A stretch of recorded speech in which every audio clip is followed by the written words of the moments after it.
अस्सलाम वालेकुम YouTube family, कैसे हैं आप सब। उम्मीद करती हैं आप सब खैर खैर के साथ होंगे। मैं भी बिल्कुल ठीक हूँ और आज फिर एक दफ़ा आपके लोगों की खिदमत में हाजिर हूँ। आना नहीं चाहती मैं इस टॉपिक को बार बार लेकर, पर मजबूरी ऐसी है कि आप बोलने पर मजबूर हो जाती। बहुत सी चीज़ें ऐसी हैं कि जो कि देख के बहुत ज़्यादा गुस्सा आता है, फिर आपको अपना पॉइंट ऑफ व्यू रखना होता है। तो मैं एक दफ़ा फिर से अपना पॉइंट ऑफ व्यू लेकर आप लोगों की खिदमत में हाजिर हूँ। अब जैसे कि इंटरव्यू आया है, थर्ड फोर्थ इंटरव्यू कहेंगे हम इसको, क्योंकि फोर्थ इंटरव्यू बेसिकली ये वैसे लाइव और सेकंड टाइम आई है। और मतलब एक दफ़ा पहले इंटरव्यू हुआ है जो कि 17 कट्स पे मुश्तमिल था। उसके बाद एक इंटरव्यू हुआ जो आपकी कॉल पे था, एक फिर जो इंटरव्यू हुआ फिर वो कॉल पे था, ठीक है। और उसके बाद जो सा अब जो लिया गया ना इंटरव्यू, और उसमें यही कहा गया है कि जी लाइव आ गई हैं, लाइव ला के बिठा दिया और लाइव क्वेश्चन आंसर कर रहे हैं। जो पूछना चाहते हैं वो पूछें आप। और पर पूछना क्या चाहते हैं, मेरे पास प्रूफ है कि जो मैसेजेस करते हैं, जो कमेंट्स करते हैं और जो कमेंट उनको पसंद नहीं होते वो डिलीट कर देते हैं। मतलब वो ये कि अपनी मर्ज़ी के जो है ना क्वेश्चंस और उसके आंसर्स अपनी मर्ज़ी से, एक प्री प्लान्ड है सब कुछ। मतलब लाइव आके भी बैठ गए तो फिर भी एक प्लानिंग के थ्रू बैठी है कि कोई भी अपना क्वेश्चन रखता है, कोई भी अपने बारे में कोई बात, मतलब कोई अपना सवाल पूछना चाहता है ना, जो कि सख्त सवाल होंगे, ठीक है, जो उनकी मर्ज़ी के मुताबिक नहीं होंगे, उसको उसी सेकंड डिलीट कर दिया जाएगा, ठीक है। वो आगे बोले ही नहीं जाएंगे और वो मतलब अपनी चैट में भी वो रखना मुनासिब नहीं समझती कि वो मौजूद भी रहेंगे। क्वेश्चन आंसर्स उसके तो देना दूर की बात है, वो क्वेश्चंस तक डिलीट कर दिए जाते हैं और उसका कोई प्रूफ नहीं छोड़ा जाता कि हाँ जी लोग पूछना ही नहीं चाहते, क्योंकि सब लोग जो से मुतमईन हो गए लड़की ने घर से भाग के शादी की है। बेटा आपने कोई ऐसा कारनामा अंजाम नहीं दिया, कोई ओलंपिक्स में आपने हिस्सा नहीं लिया था कि घर से भागना आप पे फ़र्ज़ हो गया था, ठीक है। कोई ऐसा कारनामा नहीं अंजाम दिया जिस पे आपको मेडल पहनाए जाए और सब खुश हो जाए जी हाँ जी लड़की घर से भागी अपनी खुशी से मर्जी से, चलो जी केस ख़त्म कर दो। कोई आपका खैर ख्वाह हो या ना हो, कोई भी, मेरा नहीं ख्याल कोई आपके लिए लड़ रहे हैं पाकिस्तान की बेटियों के लिए। जो बेटियां आपको देख के सीखेंगी, ये लड़ाई उनके लिए हो रही है ताकि कोई दोबारा दरवाज़ा ना बने, ठीक है। ये लड़ाई बेसिकली उस चीज़ की हो रही है। सब अगर आवाज़ उठा रहे हैं तो वो आपके लिए, एक आपको टारगेट नहीं किया जा रहा, वो अपनी बेटियों को सेव कर रहे हैं। तो आपको ये चीज़ अंडरस्टैंड करनी होगी कि आपने गलत किया, और जो कि आपने खुद से कबूल किया। जब किसी ने आपको ये कहा है लाइफ में कि जी आपको भी आप जैसी बेटी दे दो, उसने कहा बदवाएँ तो दे, मतलब आपको पता है कि आप दुआए ज़हरा नहीं बदवाए ज़हीर बन चुकी हैं आप, ठीक है, कि आप एक बदवा बन चुकी हैं लोगों के लिए कि आप जैसी बेटी किसी को नहीं दे, लोग यही दुआ कर रहे हैं। तो आप भी इस चीज़ को एक्सेप्ट करती हो कि आपने गलत किया। जब अपनी गलती एक्सेप्ट करती हो, आपकी सास का इंटरव्यू मैं देखती हूँ, उसमें वो कहती हैं कि याद करती है अपनी माँ को, अपनी बहनों को, और कहती है उन्होंने मेरे साथ अच्छा नहीं किया। आपने अच्छा किया, जिस माँ बाप ने पैदा किया, जिसकी वजह से आप दुनिया में, उन्होंने उस वक्त आपको पाला पोसा जब आपको बोलना नहीं आता था, हिलना नहीं आता था, एक उंगली तक आप अपनी हिला नहीं सकती थी खुद, उन्होंने तब से आपकी केयर करके यहाँ तक पहुँचाए, इसलिए कि एक टाइम आया आप अपने माँ बाप के मुँह पे कालक पहुँच के भाग जाओ, ठीक है। ये कोई तरीकाकार नहीं होता, ठीक है। आप कह रही हो कि मैं, उन्होंने मेरे साथ अच्छा नहीं किया, मुझे जलील करवा दिया। आपने अपने माँ बाप को वर्ल्ड वाइड जलील करवाया, और वो माँ बाप की हिम्मत है, उन पे सलूट है मेरा, कि जो कि आज भी अपनी बेटी के लिए स्टैंड लिए हुए हैं। वो जानते हैं कि बेटी ने गलती की है, ठीक है, और वो इस गलती से निकल आए, वो आपको बचाने के लिए हैं, क्योंकि आज नहीं तो कल ये रिश्ते सदा नहीं निपते। इस तरह की शादियाँ कहते हैं ना तोड़ नहीं निपती। ये उनको पता है कि ये काम ख़त्म हो जाना है, तो बेटियां रुल जाती हैं। माँ बाप जैसे, वो बाप है जो आज तक स्टैंड लिए हुए, नहीं तो आप जैसी बेटियां जो घर से भागती हैं ना, माँ बाप कहते हैं हमारे लिए मर गई, वो दोबारा घर के अंदर दाखिल नहीं होने देते उनको।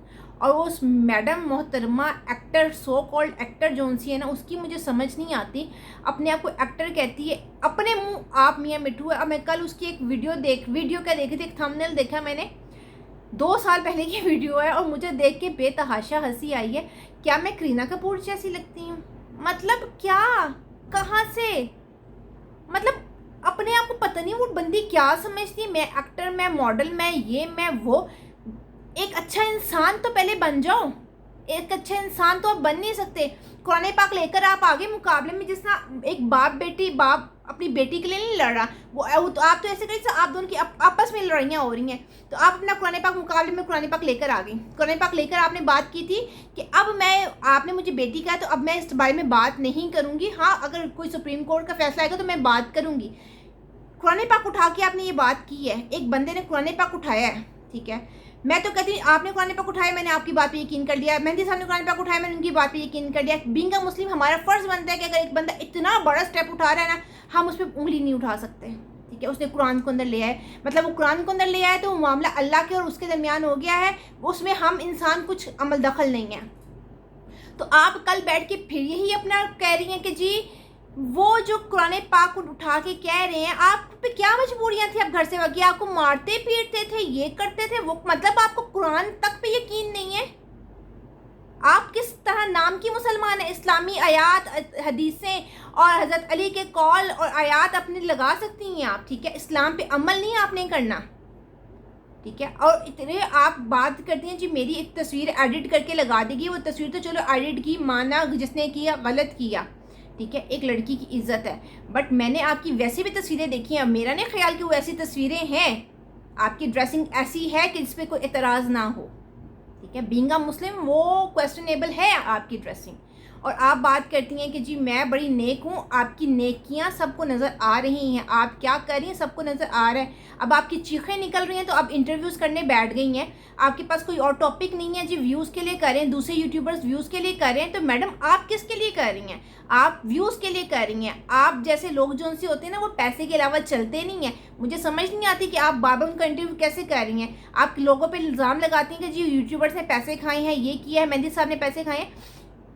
वैसे बचपन से सुना है, पेरेंट्स कहते हैं जैसे इंसान होता है वैसे ही दूसरों को समझता है, तो मेरा तो यही ख्याल है, मेरा तो यही एक्सपीरियंस है, मेरे पेरेंट्स का भी यही कहना है, और जितने भी लोगों से इस बारे में डिस्कशन हुई है वो यही कहते हैं जैसे इंसान है वैसा समझता है। मतलब ये कि उनका कहना ये कि आपने अगर पैसे खाए हैं तो आप दूसरों पर भी शक करेंगे।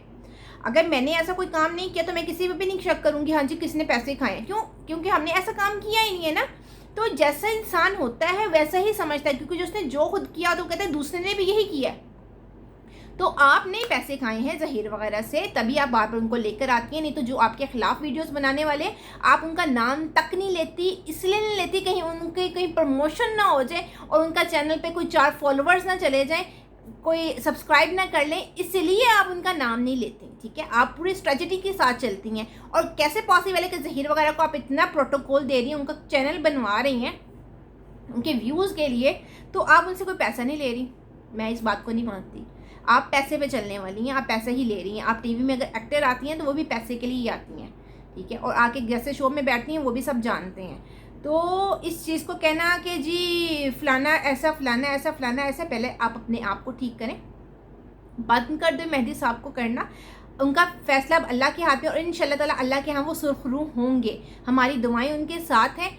और ये एक बेटी की जंग नहीं है, एक दुआज़ारा की जंग नहीं है, ये तमाम पाकिस्तान की बेटियों की जंग है। ये कैसा रोल मॉडल पाकिस्तान में बन जाएगा कि बेटियों पे माँ बाप का हक नहीं है कि बेटियाँ भाग जाएं, माँ बाप कुछ कर ना पाएँ। ये जैसे कि पहले केस में फैसले में हुआ था, इतनी बेबसी बाप की देखकर हर दिल, माँ की बेबसी देख के हर दिल खून की आंसू रोया था कि हम औलाद को पैदा करें, पाले पोसे, पर हमारा औलाद का इतना हक नहीं कि अपने औलाद से मिल सकें, कि आपको कुछ कह नहीं सकते। मतलब ये कि रोल मॉडल आप बना रही कि माँ बाप का इतना हक नहीं, वो पैदा कर रहे हैं, वो प्यार करें, हर चीज़ ज़रूरत महसूस, उनकी ज़रूरत जो सी है वो पूरी करें, उनकी तकलीफ़ को महसूस करें, और बड़े होकर बच्चे क्या करें, घर से भाग जाएं, माँ बाप को उफ तक कहने की इजाज़त नहीं है। ऐसा कुछ भी सिस्टम हमने अपने पाकिस्तान में नहीं प्रमोट करना कि अपने बच्चों को पाल पोस के हम किसी भी जंगली जानवरों के हाथ में दे दें, ठीक है। हमने अपने बच्चों को अच्छी तरह गाइड करना है, अच्छी तरह उनको समझाना है, उनकी तरबियत करनी है। तरबियत में बच्चों पे सख्ती भी करनी पड़ती है, ठीक है। तो अगर मेरा ख्याल, आप कहती हैं मारते, मेहंदी साहब कहती हैं मैं नहीं मारता, बट मेरा पर्सनल ख्याल ये है कि आपको वाकई मार पड़नी चाहिए थी। अगर आपको मार पड़ी होती है तो आज आप सीधी होती। तो खैर ये तो एक सेपरेट बहस है। बहरहाल जो भी है, अल्लाह से दुआ यही हमारी है कि ये फ़ैसला जौन सा है उनके हक़ में हो। और ये मोहतरमा जौन सी है ना एक्टर जो इंटरव्यूज़ लेने बैठ जाती हैं, ठीक है, अल्लाह इनको हिदायत दे, जो कि मुझे नहीं लगता, क्योंकि जो कुरान उठा के इतनी बड़ी बात करने के बाद अपनी बात से मुकर सकती हैं ना, वो कुछ भी कर सकती है। अगर मेहंदी साहब ने कहा था मैं इस टॉपिक पे दोबारा बात नहीं करूँगा, तो वो नहीं कर रहे, ठीक है। तो ये बहुत गलत बात है। आप बाप बेटी को दरमियान में लेके आ रही हैं, मतलब आप लोगों को ये सिखा रही हैं कि बच्चों ये करो, और देखो सारी मीडिया तुम्हारे साथ है, सारी मीडिया नहीं, सिर्फ आप उसके साथ हो।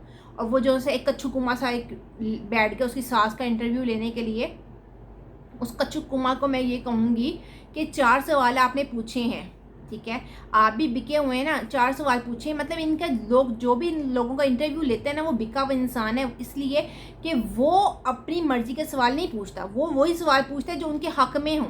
बहुत मीठे, बहुत अच्छे सवाल पूछे जाएंगे उनसे, जो बहुत अच्छा आंसर है। कोई सख्त सवाल नहीं किया जाता, ठीक है। एक आम इंसान, एक मोहल्लेदार, एक गली मोहल्ले में रहने वाली एक औरत के हाथ भी दे दो ना, वो बंदे, वो भी 4 अच्छे सवाल, करारे सवाल पूछेगी जिनके उनको जवाब नहीं आएंगे। आपके पास सनतें हैं, ठीक है, आप डिग्रीज लेकर बैठे हुए हैं ना, आपके पास बड़ी डिग्री है जर्नलिस्ट की, पर फिर भी आपके अंदर हिम्मत नहीं है 4 अच्छे सवाल पूछने की जो कोई आवाम के पूछना चाहती है। कल को आपकी बेटियां ये सब कुछ कर सकती हैं। अगर आज आपने दरवाज़ा के लिए आवाज़ नहीं उठाई ना, तो कल की आपकी बेटियां भी यही सब कुछ करेंगी।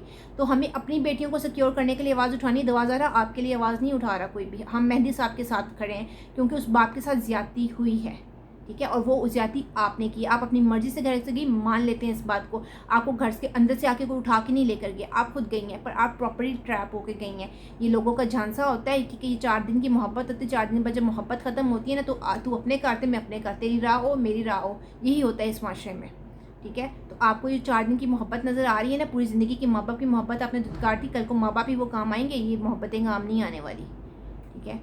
और यही कि मैं हैरान होती हूँ उन लोगों पे कि जो इस औरत का, इस लड़की का साथ दे रहे हैं कि जी उसने लव मैरिज की। किस लव मैरिज को प्रमोट करें? लव मैरिज होती है अगर आपकी कोई उम्र नहीं निकली जाती थी, आपको सब्र करना चाहिए था। आप दिखाती आपने मोहब्बत की तो आप उसके लिए बैठती, इंतज़ार करती, अपने माँ बाप को मनाती। इस तरह ये तरीका का नहीं होता। जो भी कोई लड़की अपने माँ बाप से अपनी पसंद का इजहार करती है, आप तो चलो 13-14 साल की उम्र में अपनी पसंद का इजहार कर लिया, कोई मेच्योर भी होती ना, वो भी माँ बाप से अपनी पसंद के इजहार करती ना, तो माँ बाप सुनते साथ ये नहीं कहती वाओ ले आओ उस लड़के को। माँ बाप ऐसी हरकतें नहीं करते होते।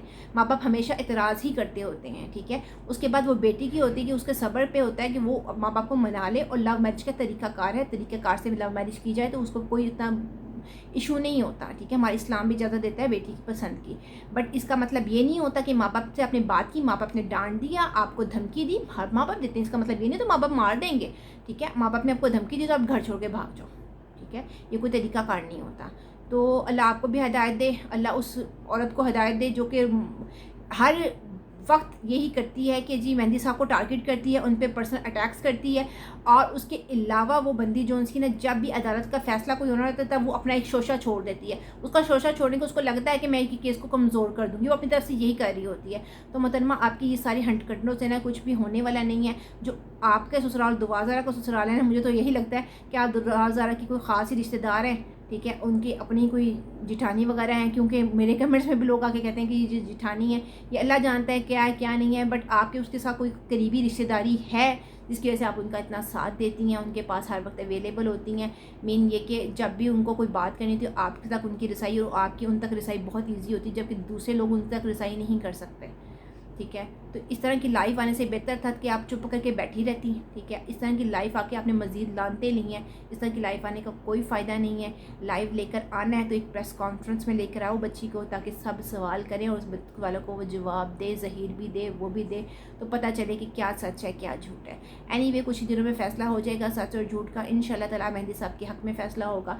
और अपनी जो है राय का इज़हार कमेंट बॉक्स में ज़रूर कीजिएगा। चैनल पर नहीं हो तो काइंडली सब्सक्राइब कर दीजिएगा। वीडियो अच्छी लगी हो तो लाइक कर दीजिएगा। इंशाल्लाह नेक्स्ट वीडियो के साथ फिर से मिलते हैं, तब तक के लिए अल्लाह हाफ़िज़।